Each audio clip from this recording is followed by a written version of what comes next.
Hi there. What's happening? It's been so long I've not made a video. It feels as though I've taken a long time to show up. But in fact, what happened is that day before yesterday, I spent a very long time to make that video on that journey to Palakkad, which I uploaded as well.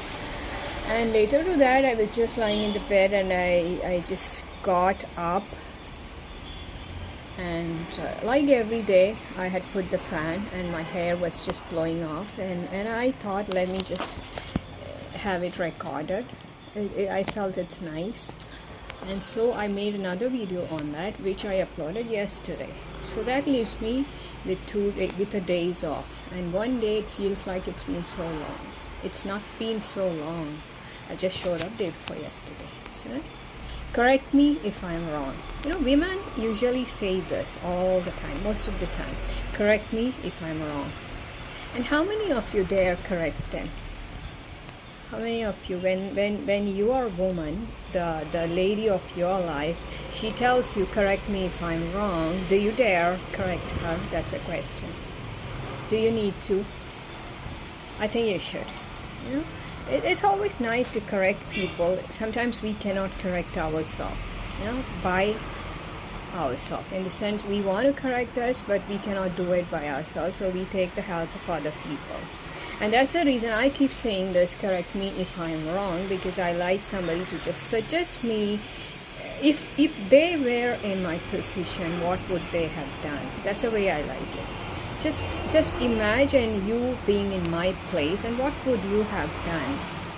How would you have faced this similar situation, or almost the same? If you were in my shoe, what would it like be? And that is the best way of correcting someone. You don't have to correct someone as such, but you can just try to be in their shoe. Try to be them for a while and see how you would have faced it differently, and then suggest it or speak about it. That's enough if you want to correct someone. So I always ask suggestions from people, in the sense we don't know everything, right? We don't know, and we have a different perception. Like I've said many times, when you look at things, the way I look at things need not be the way somebody else looks at life.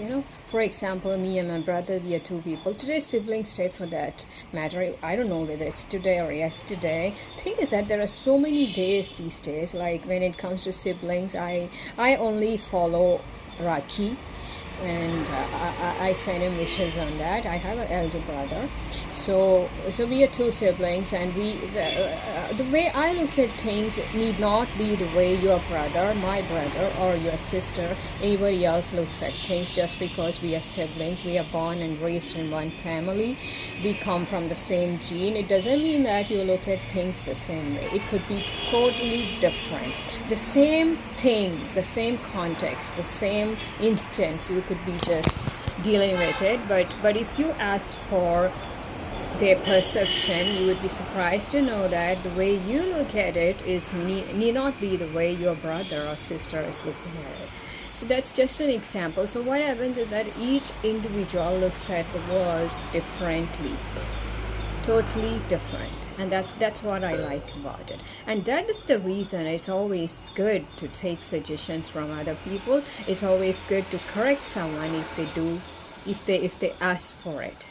Usually what happens is that we keep correcting others even without being asked, and that can invite a lot of troubles.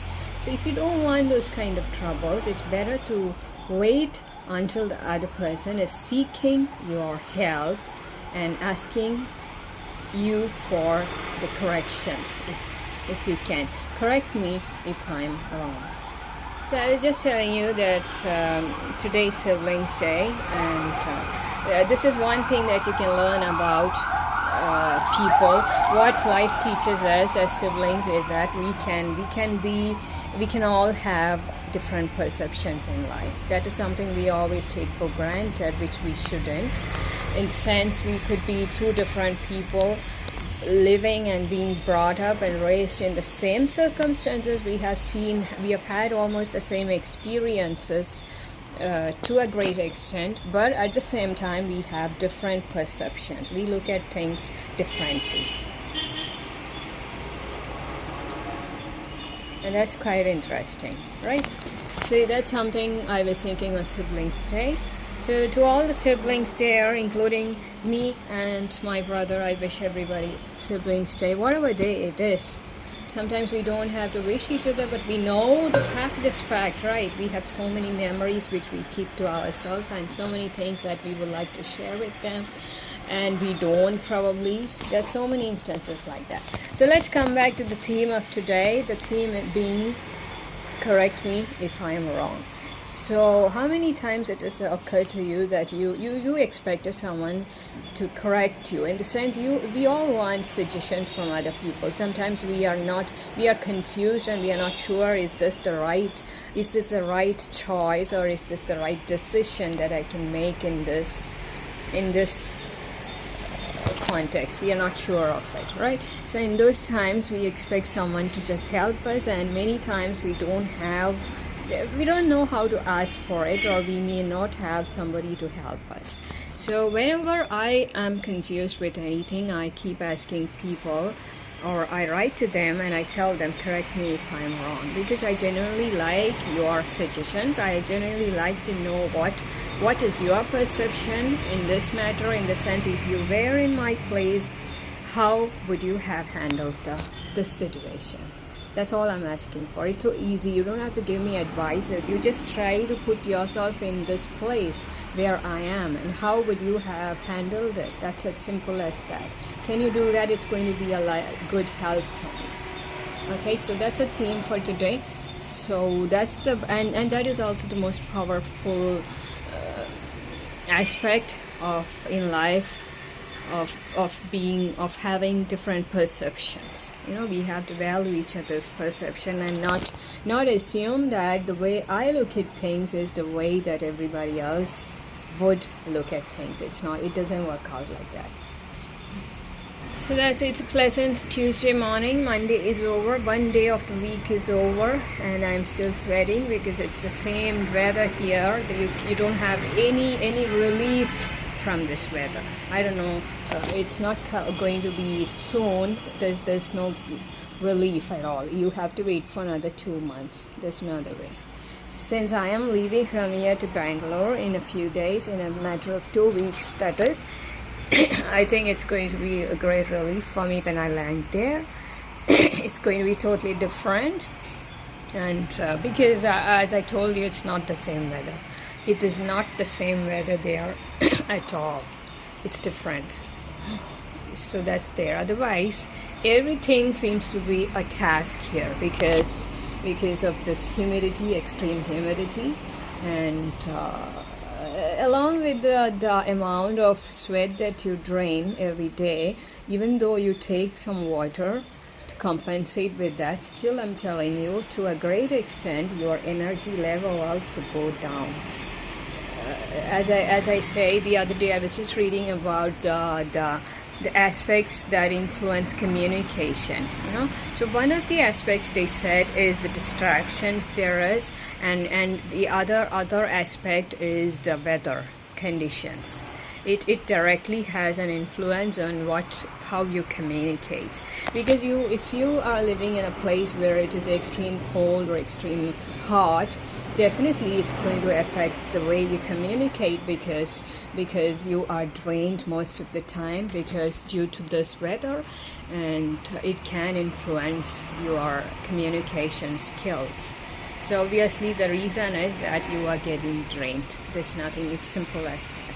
So the next time you feel like you need somebody's help, you can just tell them what I just told you. Correct me if I am wrong. I think what happens is men are very scared of correcting women most of the time, because they cannot believe that they can in some way correct women.